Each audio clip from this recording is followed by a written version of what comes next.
Okay, Unit 2, Lesson 1, Intro to Function. So most higher level mathematics is built upon the concept of a function. Like most of the important concepts in mathematics, the definition of a function is simple to the point of being easily overlooked. Make sure to know the following definition. Very important that you go ahead and highlight this definition as we read through it. A function is any rule that assigns exactly one output value, the y value, for each input value, the x value. So I'm going to highlight that definition. These rules can be expressed in different ways, the most common being equations, graphs, and tables of values. We call the input variable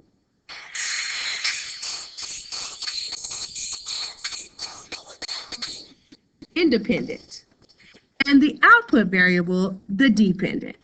So independent goes with input, output goes with dependent.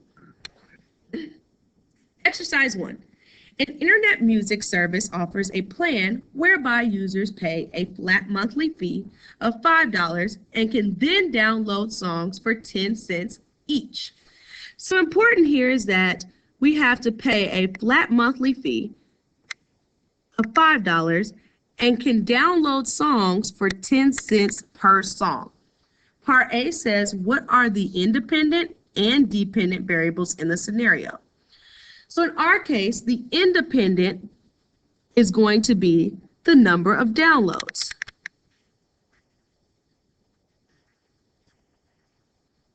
And the reason it's the number of downloads is because it's the changing variable. Independent means that it's changing. So every download that you get, you have to pay 10 cents. Whereas the dependent is going to be how much we are charged.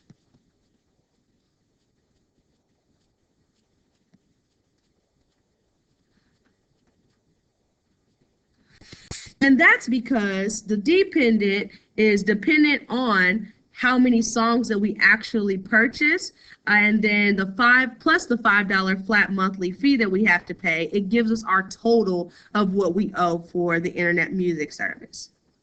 Question B says, fill in the table below for a variety of independent values. Okay, so we're going to skip B and go to C and then come back to B because it's going to be a little easier to have an equation.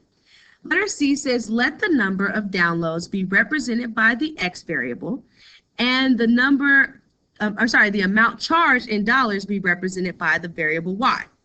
Write an equation that models y as a function of x. So we're going to write this y as a function of x. The x variable is the number of downloads. The y variable represents the change in dollars, the amount charged in dollars. So part C, we're going to write the equation. Y equals, well, they tell us that x is going to represent the number of downloads that we get. Well, remember that every song that we download is 10 cents. So it's going to be 0.10 times how many our variable of x, because x is going to represent the number of downloads that we actually get.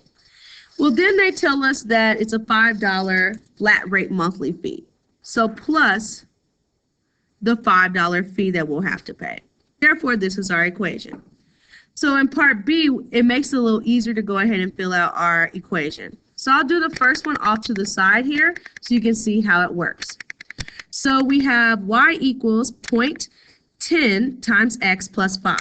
So if we don't download anything, we get y equals 0.10 times 0 plus 5. We're substituting in 0 for x.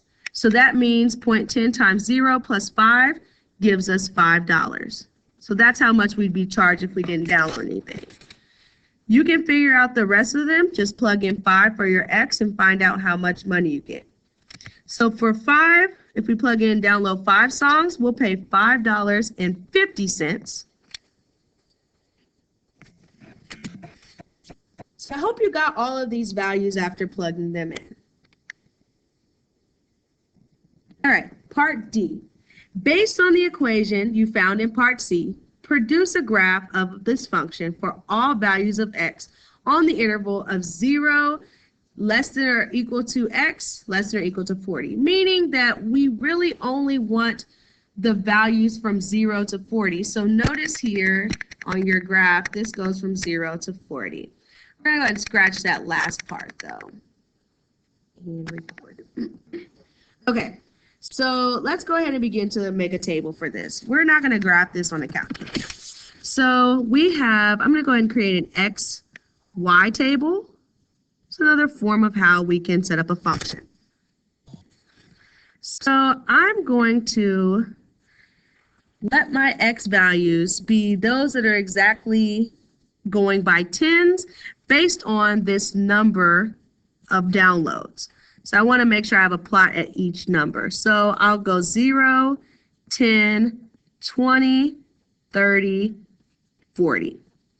So therefore my y values, how I find my y values is I plug in 0 into my equation that said y equals 0.10 x plus 5. So the first one, again, if I plug in 0, it's exactly the output value in my chart here at the beginning, which was $5. So go ahead and see if you can fill in the chart where x is 10, 20, 30, and 40, and see what you get for your y values. All right, so hopefully you got 5, 6, 7, 8, and 9. So double check your work. So let's go ahead and plot these. So plotting these points, we're going to look at x, and we're going to go to 10. We're going to look at 0 and go up to 5. Notice here, our values are kind of going by 50 cents increments. So at 0, we're up to 5. At 10, we're at 6. So if this is 5, we have 5.50 and then 6. At 20, we're at 7. So we know that that was 6. So 6.50, 7.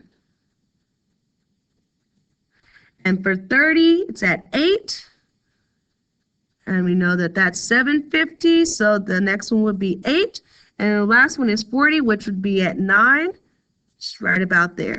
So when we draw this graph and connect these points, we will form a linear equation line.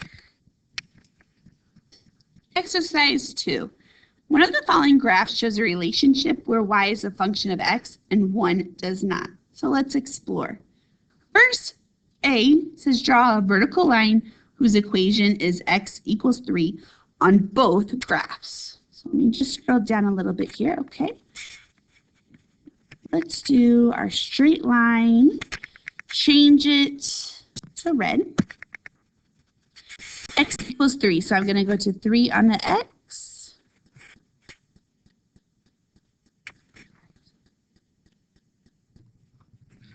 Okay, so I went ahead and drew the vertical line at x equals 3. So I just went to that point on the x-axis where it was 3 and drew a vertical line.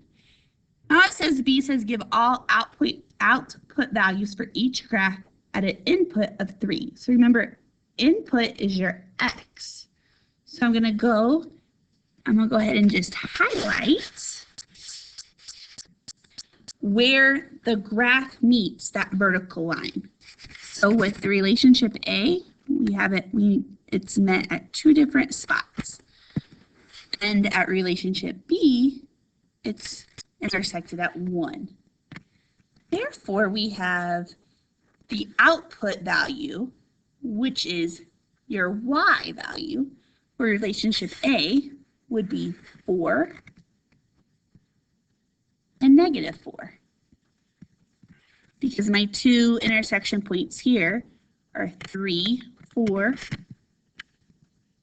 and 3, negative 4. Therefore, my y's are 4 and negative 4 for my output values. My relationship B, it crosses the function 1 time, and that is at 3, negative 2. So my relationship B, the output is negative 2. Now, this is explain which of these relationships is a function and why. Only B is going to be a function. random line just comes up on the computer, wants to do what it wants. Only relationship B is a function. And that's because it has the vertical line test, which means that it has only one output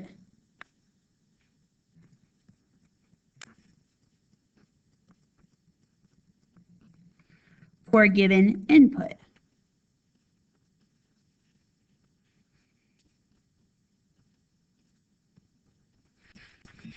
So what this is saying is the vertical line, it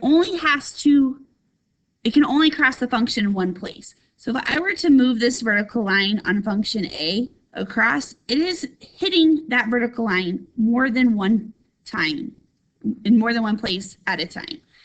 Now, down here on relationship B, the vertical line test, if I move this, it is only hitting the function at one intersection at a time. So typically when you can use your pencil to do this, your finger, and you can easily tell if it's a function. So we just want to make sure we note that it passes the vertical line test.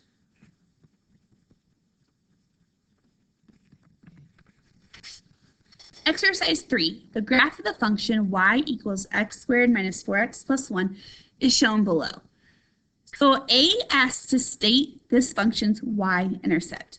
Remember that the y-intercept is where the function or the graph crosses the y-axis. So where x is 0.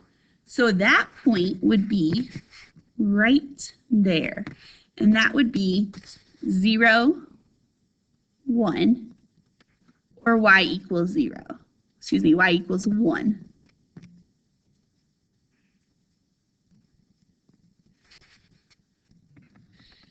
B says between what two consecutive integers does the larger x-intercept lie?